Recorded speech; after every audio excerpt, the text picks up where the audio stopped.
Hello developers, welcome back to my Zango series. তো আজকের এই ভিডিওতে আমরা দেখব কিভাবে একটা স্ট্যাটিক ফাইল মানে জাভাস্ক্রিপ্ট এবং সিএসএস এর একটা ফাইল আমার ফন্ট মানে ব্যাকএন্ড থেকে ফ্রন্ট-এন্ডে পাঠানো যায়। ঠিক আছে, তো এই জিনিসটা অন্যান্য ফ্রেমওয়ার্ক যেমন লারাভেল বা নেক্সট জেএস এগুলো হচ্ছে পাবলিক নামক একটা ফোল্ডার থাকে। সেই ফোল্ডারে কি হয়, আমরা সিএসএস এবং জাভাস্ক্রিপ্টের ফাইলগুলো রাখি এবং সেগুলো কি অটোমেটিক্যালি সাব হয়। কিন্তু জ্যাঙ্গোতে এমন হয় না। জ্যাঙ্গোতে আমাদের কিছু সেটিংয়ে পরিবর্তন করা লাগে এবং কিছু ইউআরএল যোগ করা লাগে। তো চলো সেই বিষয়টা আগে ক্লিয়ার হয়। তো সবার আগে আমি আমার সার্ভারটা অন করি, পাইথন manage.py রান সার্ভার। সার্ভারটা এখন চালু হলো। তো প্রথমে আমরা একটা স্ট্যাটিক ফাইল নেব আমাদের প্রজেক্ট রুট ডাইরেক্টরিতে। আমাদের প্রজেক্ট রুট হচ্ছে সব এটা, আর এটা হচ্ছে অ্যাপ। তো আমরা এটা নেব, এটার ভিতরে একটা ফোল্ডার নেব, তার নাম দেবো স্ট্যাটিক, স্ট্যাটিক। নেওয়ার পর এর ভিতরে আরেকটা ফোল্ডার নেব সিএসএস এবং আরেকটা ফোল্ডার নেব স্ট্যাটিকের ভিতরে জাভাস্ক্রিপ্টের জন্য জেএস। ঠিক আছে, তো সিএসএস ফাইলের ভিতরে আমি একটা সিএসএস ফাইল নিলাম, মানে সিএসএস ফোল্ডারের ভিতরে আমি একটা সিএসএস ফাইল নিয়ে নিলাম, তার নাম দিলাম স্টাইল ডট সিএসএস এবং এখানে সামান্য কিছু সিএসএস কোড লিখলাম, যেমন মার্জিন 0, প্যাডিংও 0, বিজি ব্ল্যাক, আর কালার অর্থাৎ টেক্সট কালারটা হোয়াইট। ঠিক আছে, নেওয়ার পর আমি এবার কি করব, এবার আমি একটা টেমপ্লেট রেন্ডার করাবো।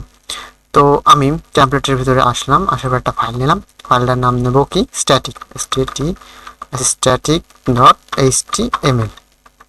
ঠিক আছে, এবং এখানে এটা ইনহেরিট করবে কাকে, মাস্টার টেমপ্লেটটাকে। জ্যাঙ্গো ট্যাগ এক্সটেন্ড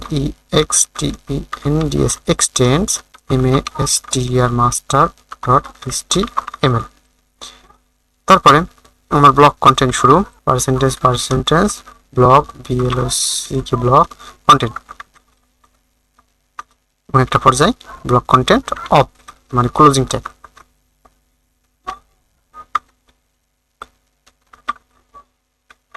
সিকে ব্লক এবং আমি এখানে কন্টেন্ট দিলাম আই অ্যাম হেয়ার। তারপর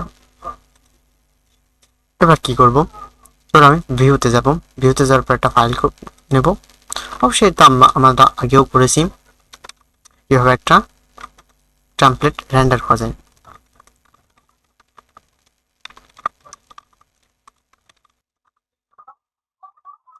এবার টেমপ্লেটের নামটা দেব, প্লেটের নামটা ছিল স্ট্যাটিক স্ট্যাটিক ডট এইচটিএমএল। আচ্ছা, এবার এটা আমরা কল করাবো। নিলাম পাথ, কিছু না, ডিফল্ট নিলাম। তারপরে কি নিলাম, ভিউস ডট স্ট্যাটিক নেম, নাম দেবো স্ট্যাটিক। আচ্ছা, নেওয়ার পর আমি এটাকে উপরে দিলাম, সবার উপরে। এটা সেভ করে নিলাম, আমার সার্ভারটি রানই আছে। এখন যদি আমার এখানে আমরা যদি স্টুডেন্ট লিখি, শুধু লিখবো /st স্টুডেন্ট, সরি ট্যাগ না, স্টুডেন্ট শুধু ট্যাগ, তাহলে আই অ্যাম হেয়ার আমার টেমপ্লেটটা কিন্তু রেন্ডার হয়ে গেছে। এবং এর ব্যাকগ্রাউন্ড কি, হোয়াইট টেক্সট ব্ল্যাক। এটি কিন্তু ডিফল্ট, এখনো সিএসএস ফাইল আমি কিন্তু অ্যাড করি নাই। তো এবার আমি কি করবো, সিএসএস ফাইলটা অ্যাড করব। তো কিভাবে খেয়াল করব,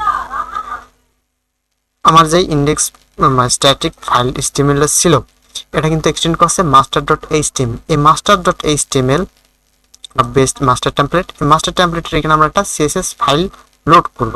লোড করার আগে সবার উপরে যে একটা ট্যাগ লাগে সেটা হচ্ছে লোড স্ট্যাটিক। তো আমরা নেবো লোড স্ট্যাটিক স্ট্যাটিক, এটা কিন্তু একটা জ্যাঙ্গো ট্যাগ। এরপর আমরা কি এখানে লিঙ্ক করবো সিএসএস এবং এখানে স্টাইল ডট সিএসএস থাক, control X curly bracket percentage, এখানে লাগবে স্ট্যাটিক স্ট্যাটিক কন্ট্রোল ভি। ঠিক আছে, এবার যদি আমরা এটাকে রিফ্রেশ করি তাহলে কিন্তু একটা এরর থ্রো করবে। কারণ কি? কারণ আমার লোড স্ট্যাটিক, স্ট্যাটিক মানে ভুল, STATIC স্ট্যাটিক। এবার ঠিক আছে, কিন্তু আমার কি সিএসএস ফাইলটা এখনো আসেনি। কেন আসেনি? আমি যদি একটু রিসপেক্ট করে আমার কনসোল উইন্ডোটা, তারপরে দেখো কি fail to load resource the server response status of 0, status not found, অর্থাৎ স্টাইল ডট সিএসএস 1 এই কোডটা কি আসি নাই, এই ফাইলটা কি আমার এখনো আসি নাই। কেন আসে না? এখন আমার কি দুইটা সেটিংয়ে পরিবর্তন করা দরকার। একটা হলো আমার সেটিং ডট পাই ফাইলটা, এখানে কি করব আমরা,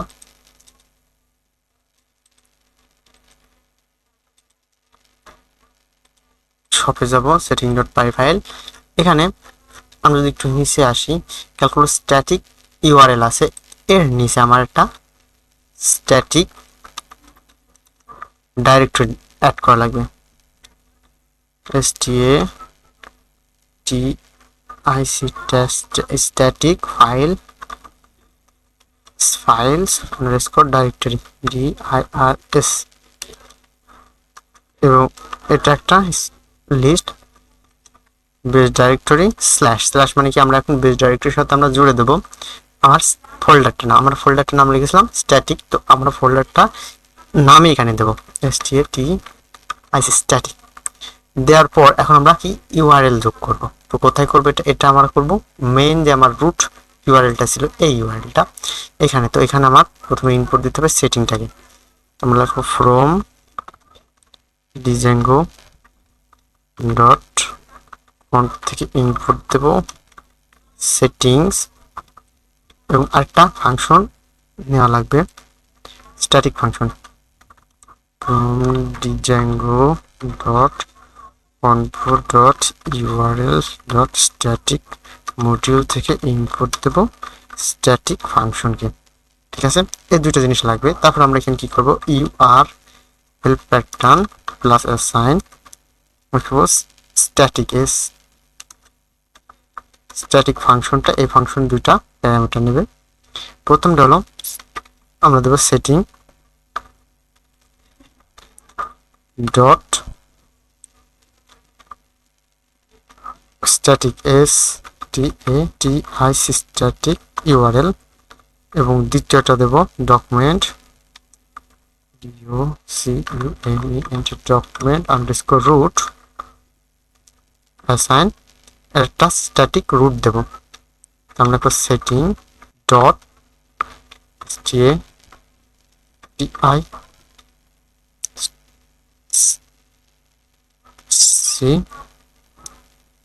আন্ডারস্কোর RWT রুট দেওয়ার পর এখন যদি আমরা ফাইলটা সেভ করব, সেভ করার পর এখন আমরা এখানে কি করব, কন্ট্রোল F করব।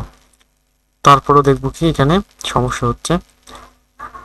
আচ্ছা, এবার কিন্তু এটা আসার কথা। তো আমরা কি করব, আমার এই টার্মিনালটা মানে এই কনসোলটা একবার ব্রেক করব, ব্রেক করার পর আবার পুনরায় রান করব। এবার দেখি এখানে আসে কিনা, তাও আসছে নাই।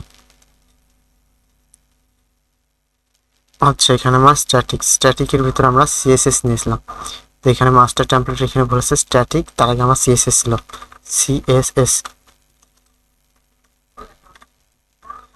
আশা করি এবার আসবে। হ্যাঁ, এবার এসে গেছে আমার স্ট্যাটিক ফাইলটা। ঠিক যেভাবে আমরা সিএসএস ফাইলটা আনলাম, ঠিক সেভাবে আমরা জাভাস্ক্রিপ্টের ফাইলগুলো আনতে পারি। তো চলো একটা সাধারণ জাভাস্ক্রিপ্টের ফাইলে আমি এসে দেখাই। তো আমি এখানে নিলাম এসসি স্ক্রিপ্ট ডট এসআরসির ভিতরে আমি লিখবো পার্সেন্টেজ স্ট্যাটিক স্ট্যাটিক এবারে দেবো JS slash index dot JS.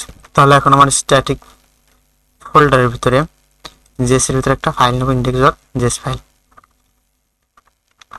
এবং এখানে লগ করব লগ